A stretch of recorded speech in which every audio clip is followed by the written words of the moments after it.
শুভ সকাল আমার প্রিয় বন্ধুরা, আমার প্রত্যেকটা বন্ধু এবং ছোট ছোট ভাই বোনদেরকে জানাই অনেক অনেক ভালোবাসা, আর বড়দেরকে জানাই আমার প্রণাম জানিয়ে আজকে ভিডিওটা স্টার্ট করলাম। আমি পশ্চিম মেদিনীপুর থেকে ছোট্ট গ্রাম থেকে মামন আমার লাইফস্টাইলে তোমাদের সবাইকে স্বাগত জানিয়ে ভিডিওটা স্টার্ট করলাম। তো সবাই ভালো আছো, নিশ্চয়ই সুস্থ আছো। আর আমার ব্লগটা দেখো বন্ধুরা, কারণ ব্লগটা হয়তো তোমাদের ভালো লাগতে পারে। আজকে টাইটেল এবং থাম্বনেল দেখে বুঝতেই পারছো, টাইটেল থাম্বনেল দেখে যারা ভিডিওটা ক্লিক করেছো, তো তার জন্য শেষ পর্যন্ত ভিডিওটা দেখতে হবে। তোমাদের সঙ্গে কথা বলতে বলতে দেখো পুরো বিছানাটাও গুছিয়ে নিলাম এবং ঘরটাও ঝাঁট দিয়ে দিলাম।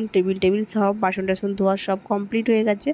আজকে কিছুটা শেয়ার করতে পারলাম না, কারণ আজকে রান্নার ব্লগের উপর জোর দিয়েছি, রান্নাটার উপর তোমাদের সঙ্গে শেয়ার করব বলে, কারণ তোমরাও আমার মতন টেস্টি টেস্টি রান্না করে খেতে পারো তার জন্য। কারণ আমি তো সব সময় আমার সকল বন্ধুদেরকে খাওয়াতে পারবো না, তাই আমি আমার ব্লগের মধ্যে শেয়ার করছি যাতে তোমরাও টেস্টি টেস্টি রান্না খাওয়ার শেয়ার মানে খেতে পারো তার জন্য। তো আমার ঘর ঝাঁট দেওয়া কমপ্লিট হয়ে আসলো, তারপরে আমি যাব স্নান করব, তারপরে রান্না দুটো খেয়ে দিয়ে রান্না বসাবো। তো দেখো ঘরটা কিছুটাই ঝাঁট দেওয়া হয়ে গেল এবং সিঁড়িটা ঝাঁট দিয়ে দেবো, সিঁড়িটা সবসময় ময়লা হয়ে থাকে। আর বন্ধুরা তোমরা রান্নার ভিডিওটা দেখে রান্নাটা করে খেও। আমরা বাঙালিরা আমরা কিছুই ফেলি না, সবই খেয়ে নেই, সবজির চপা সবই খেয়ে নেই। তো তাই সেটাই তোমাদের সঙ্গে শেয়ার করব, কিভাবে খেলাম, কিভাবে রান্না করলাম, সবটাই শেয়ার করব। সবটাই দেখার জন্য অবশ্যই ভিডিওটা দেখতে হবে, আর ভিডিওটা নিশ্চয়ই তোমাদের ভালো লাগবে। তো এতদূর পর্যন্ত যে বন্ধুরা আমার ভিডিওটা দিলে তাদেরকে অসংখ্য ধন্যবাদ আমার ভিডিওটা দেখার জন্য। তো একটা দাদা ভাই সবসময় আমার ব্লগে কমেন্ট করে যে দিদি ভাই তোমার ভিডিও ভালো। তো ওই দাদা ভাই একমাত্র ভিডিওটা দেখে মনে হয়, কারণ উনি কমেন্ট করে, আর কেউ কমেন্ট করে না। দেখে কিছুজন মানুষ, 7জন 8জন মানুষ আমার ভিডিওটা দেখে বন্ধুরা, কিন্তু কেউ কমেন্ট করে না। ওই দাদা ভাই কমেন্ট করে, তো ওই দাদা ভাই কমেন্টটা ভালো লাগে। তো থ্যাংক ইউ দাদা ভাই আমাকে কমেন্ট করার জন্য, আমার পাশে থাকার জন্য, এতটা ভালোবাসা দেওয়ার জন্য। তো তুমি যদি ভিডিওটা দেখে থাকো অবশ্যই আরও কমেন্ট করে জানিও আমার কথাটা তোমার যদি ভালো লাগে। তো তোমাদের সঙ্গে কথা বলতে দেখো স্নান করে এসে জামা কাপড়গুলো মিলে দিলাম। আর মেঘের ওয়েদার প্রচণ্ড খারাপ, মেঘলা করে রেখেছে। যারা ভিডিওটা দেখবে অবশ্যই একটু কমেন্ট করে জানিও তোমাদের ওখানে এভাবে মেঘলাচ্ছন্ন হয়ে আছে নাকি আকাশটা, এবং বৃষ্টি হচ্ছে নাকি, অবশ্যই কমেন্ট করে জানিও। তারপর দেখো একটা জামা কাপড় মিলছি, কিন্তু কখন বৃষ্টি চলে আসবে বলার কথা নেই। বৃষ্টি তো তার আমাদের হাতে নয়, সে তার নিজের মর্জি মতন আসবে, মর্জি মতন যাবে। আমরা তাতে কিছু করতে পারবো না, ওয়েদারকে চেঞ্জ করতে পারবো না। তো বর্ষাকালে বৃষ্টি হবে এটাই ধার্য, কারণ বর্ষাকালে বৃষ্টি হবে না এটা কখনো হতে পারে না। তো জামা কাপড়টা কিছুটা পুরোটাই মিলা কমপ্লিট হয়ে গেল। এবারে যাব নিচে, কি করব অবশ্যই সেটাও তোমাদের সঙ্গে শেয়ার করব। তো চলো আরও ভিডিওটা দেখতে থাকো, অবশ্যই শেষে রান্নার ভিডিওটা তোমাদের ভালো লাগবে। তো আমরা বাঙালিরা কিছুই ফেলি না, সবজির চপা কিছুই ফেলি না। তো সেটাকে কিভাবে রান্না করে খাবো, কি টেস্টি লাগে শুধু একবার খেয়ে দেখবে বন্ধুরা, খুবই ভালো লাগবে।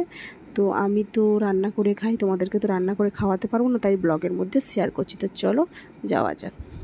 হ্যালো বন্ধুরা, তো স্নান টান কমপ্লিট, দেখো জামা কাপড়গুলো পুরো মিলে দিয়েছি আমি। তো আজকে হচ্ছে এবার যাব রান্না করব, আর দিদি ঠাকুরের জল দিয়ে দিয়েছে। তো কি রান্না করব আজকে, একটা ইন্টারেস্টিং রান্না আছে। তো অনেকে খেয়েছে, অনেকে খাওনি হতে পারে। তো যারা খেয়েছো তারাও ভিডিওটা দেখো, আর যারা না খেয়েছো তারাও দেখো, দেখে এইভাবে বানিয়ে খেয়েও, রান্নাটা খুব ভালো লাগবে। তো চলো থাম্বনেল দেখে তোমরা নিশ্চয়ই বুঝতে পারছো যে কী রান্নার কথা বলছি। তো চলো অবশ্যই তোমাদের সঙ্গে ভিডিওটা আমি শেয়ার করছি। রান্না কাজে চলো, জামা কাপড় মেলা কমপ্লিট হয়ে গেল। এবার চলে যায় নিশ্চয়ই মুড়ি খাবো কিছু পরিমাণ। তো কী দিয়ে মুড়ি খাবো অবশ্যই তোমাদের সঙ্গে শেয়ার করব। এই যে চানাচুর, পেঁয়াজ এবং তেল লঙ্কা দিয়ে মুড়ি খাবো। আর কি রান্না হবে তোমরা ভিডিওটা দেখলেই বুঝতে পারবে। এই যে ছাঁচি কুমড়া, এটা হচ্ছে ছাঁচি কুমড়ার তরকারি করব। গোটা ছাঁচি কুমড়াকে কীভাবে ছোলা দিয়ে রান্না করতে হয় অবশ্যই তোমাদের সঙ্গে শেয়ার করব।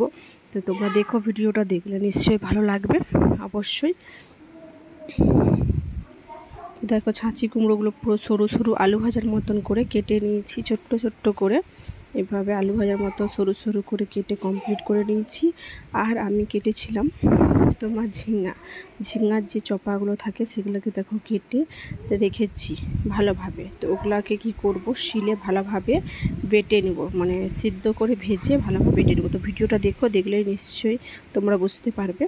তো এই যে ছাঁচি কুমড়াকে একটু সিদ্ধ করতে দিয়েছি, কারণ পুরো হালি ভাবটা আছে, হালি গন্ধটা আর করবে না, তার জন্য। তারপর দেখো শিলের মধ্যে আদা জিরা দিয়ে দিয়েছি, এটা বেটে নেব ভালোভাবে আদা জিরাটাকে। আর আমরা বেটে বাটা মশলাই করি, মানে গুঁড়ো মশলা দিয়ে করি না। তারপর দেখো তোমাদের সঙ্গে কথা বলতে বলতে কড়াই তেল দিয়ে পেঁয়াজটাও ভাজা হয়ে গেল, এবং আদা রসুন দিয়ে মশলাটা ভালোভাবে কষে নেবার পর তারপরে তোমার ছাঁচি কুমড়াটা ওর মধ্যে দিয়ে দেবো। তারপরে কড়াইয়ের মধ্যে দিয়ে দেবো, তারপরে জলে ছেঁকে নিয়েছিলাম মশলাটা দিয়ে দেবো। ছাঁচি কুমড়োটাও দিয়ে ভালোভাবে কষে নেব। তারপরে তোমার ওর মধ্যে ছলাটাও দিয়ে দিয়েছিলাম, মশলার সঙ্গে ছলাটা দিয়ে দিয়েছিলাম। দিয়ে যে ছাঁচি কুমড়োটাকে ভালোভাবে কষে জল ঢেলে দেবো। দিয়ে জল ঢালার পর ওটা শুকনো হয়ে গেলে নামিয়ে নেব। তো এই দেখো আমাদের ছাঁচি কুমড়ো তরকারি রেডি। তারপরে করলাম আমরা হচ্ছে ঝিঙাটা চপাটাকে কিভাবে কি করব। তো ঝিঙার চপাটা যেভাবে কাটা ছিল আমি সেভাবেই কেটে রেখেছি। দেখো ভালোভাবে ওটাকে চটকে ধুয়ে নেব, ধুয়ে একটু ভাপ তুলে নেব। ভাপ তুলে নিয়েছিলাম, তোমাদের সাথে সেটা শেয়ার করা হলো না। তারপরে যে কড়াই তেল দিয়ে এটাকে দিয়ে দিলাম কড়ার মধ্যে, লাল লাল করে ভেজে নেব। লাল লাল করে ভাজা কমপ্লিট হয়ে গেলে তারপরে এটাকে নামিয়ে সুন্দরভাবে আমরা বেটে নেব। তো চলো লাল হয়ে ভাজা হোক। ঝিঙ্গাটাকে লালভাবে ভেজে নেব। যে দেখো পুরো লালভাবে কত সুন্দরভাবে ভেজে নিয়েছি। তোমরা যদি পারো আর একটু লাল করে ভেজে নিতে পারো, তাহলে আরও ভালোভাবে মানে একবারে প্লেনভাবে বাটা হয়ে যাবে। তো চলো আমি অল্প অল্প করে সবকে বেটে নেব। তো এই যে চিচিঙ্গাটা অল্প করে নিয়ে নিয়েছি, বেটে নেব। ঝিঙা। আর এই যে লঙ্কা আর পেঁয়াজটাকেও বেটে নেব। তো আমার দেখো পুরো বাটা কমপ্লিট। এখানে হচ্ছে লঙ্কা পেঁয়াজ আছে, ঝিঙা আছে এবং নুন আছে, সবকে মাখিয়ে দেবো। তেল দেবো না, কারণ তেল ঝিঙার মধ্যে আছে, তেল দিয়ে ভেজেছি। তো এটাকে ভালোভাবে মিক্সড করে নেবো একসঙ্গে। মিক্সড করার পর তারপরে দেখবে ভাত দিয়ে খেয়ে দেখবে, এটা দিয়েই ভাত খাওয়া হয়ে যাবে, আর কোনো কিছু দরকার লাগবে না। আর ভিডিওটা কেমন লাগলো অবশ্যই কমেন্ট বক্সে জানিও। যদি ভিডিওটা ভালো লাগে একটা লাইক করে দিও, কমেন্ট করে দিও, আর নতুনদের কাছে ভিডিওটা পৌঁছে দিও, যাতে তোমরাও এইভাবে রান্না করে খেতে পারো আমার রেসিপিটা।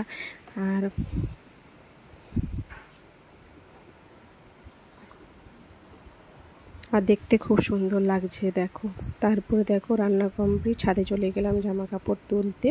তো জামা কাপড়গুলো তুলে নেব। আর রোদ্দুর বেড়েছে প্রচণ্ড পরিমাণে, কিন্তু আজকে আমি এটা অন্য দিনের ভিডিওটা। আজকে প্রচণ্ড বৃষ্টি হচ্ছে, এখানে পশ্চিম মেদিনীপুরে প্রচণ্ড পরিমাণে বৃষ্টি হচ্ছে। তো যারা ভিডিওটাতে ভালো দেখলে তাদেরকে অসংখ্য ধন্যবাদ। এইভাবে পাশে থাকা, ভালো থাকো সবাই।